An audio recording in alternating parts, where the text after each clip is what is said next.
से पहले तो मैं ये बात वाज़े करना चाहूँगा कि सिद्धरामैया साहब इससे पहले भी कई बार ईदगाह आ चुके हैं और इस दफ़े भी आए हैं। तो यहाँ मुसल्लियों के साथ रहना और उनको ईद की मुबारकबाद देने के लिए ये पहुँचे थे। तो वहाँ तशरीफ़ लाने के बाद थोड़ी देर बैठे रहे और जब मैं तमाम मुसल्लियों से गुजारिश किया तो तमाम खड़े हो जाएं, तो उस वक्त तमाम मुसल्लियान इकराम खड़े हो गए। तो सिद्धरामैया साहब भी खड़े हो रहे थे, तो मैंने उनसे कहा कि आप बैठ जाएं, उधर कोने में बैठ जाएं, तो वो ज़्यादा मुनासिब होगा। तो उन्होंने मुझसे कहा कि नहीं, मैं नमाजियों के अदब व एहतराम में मैं खड़ा होना चाहता हूँ। और तो मैं बोला कि साइड में खड़े हो जाएं तो हम नमाज अदा कर लेंगे। तो उसके बाद चूँकि मुझे नमाज़ पढ़ाने की ज़िम्मेदारी थी, बहुत बड़ी ज़िम्मेदारी होती है, तो मैं उस तरफ मुतवज्जे हुआ और तकबीरात भी पूरे ज़हन में रखना पड़ता है, उन सारी चीज़ों को रख कर नमाज अदा करवाना पड़ता है। तो इस वजह से मेरी तवज्जो इस तरफ हो गई और उसके बाद इधर उधर कौन है, कहाँ कहाँ क्या क्या खड़े हुए हैं, मैंने बिल्कुल उस तरफ तवज्जो नहीं की। अब रही बात, चूँकि इज़्ज़त माब असदुद्दीन ओवैसी साहब एमपी भी हैं और एक सियासी अच्छे कायद भी हैं, लेकिन मजहबी चीज़ों में इस तरह जवाब दे देना और ये कह देना कि एक शिरकिया अमल है और ये कह देना है कि बिल्कुल नमाज जायज़ नहीं हुई, ये मुझे समझ में नहीं आया है कि ये कहाँ से ये कह रहे हैं।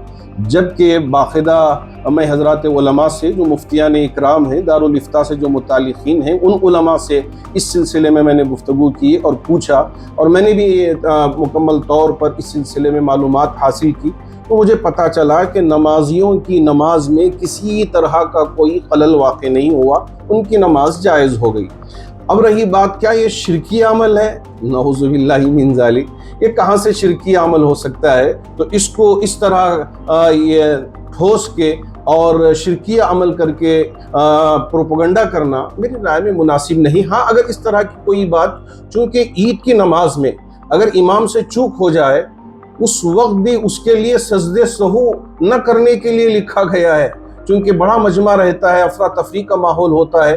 तो इस वजह से सजदे सहू करने की सूरत में कहीं मुसल्लियान इकराम को दुश्वारी ना आए, तो इसलिए ये भी लिखा गया है फ़िक़्ह की किताब में, अगर कुछ वाजिब चूक भी जाता है तो ऐसी सूरत में वहाँ सजदे सहू किए बगैर भी अगर नमाज पढ़ लेते हैं तो वो नमाज मुकम्मल हो जाती है।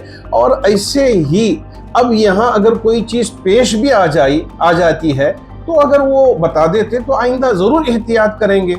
हाँ, बात चीज़ें ऐसी होती हैं जो ईदगाहों के अंदर इस तरह के मामलात पेश आते हैं, तो हमें चाहिए कि एहतियात करें और इस पर भी हमारी नज़र हो, तो आइंदा ज़रूर एहतियात करेंगे।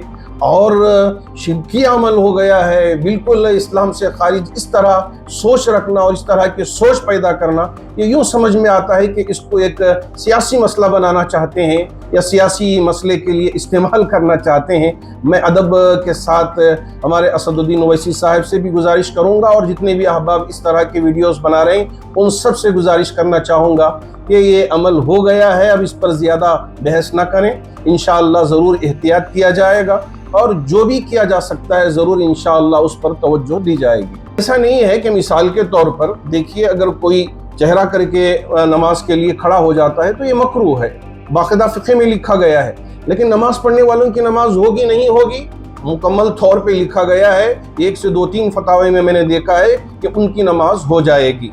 तो क्या ये शिरकिया अमल होगा? बिल्कुल शिरकिया अमल नहीं होगा। इससे एहतियात ज़रूरी है इंशाअल्लाह, क्योंकि हमारी तवज्जो उस तरफ नहीं गई थी। आइंदा इंशाअल्लाह ज़रूर इस पर भी तवज्जो करके एहतियात बरता जाएगा।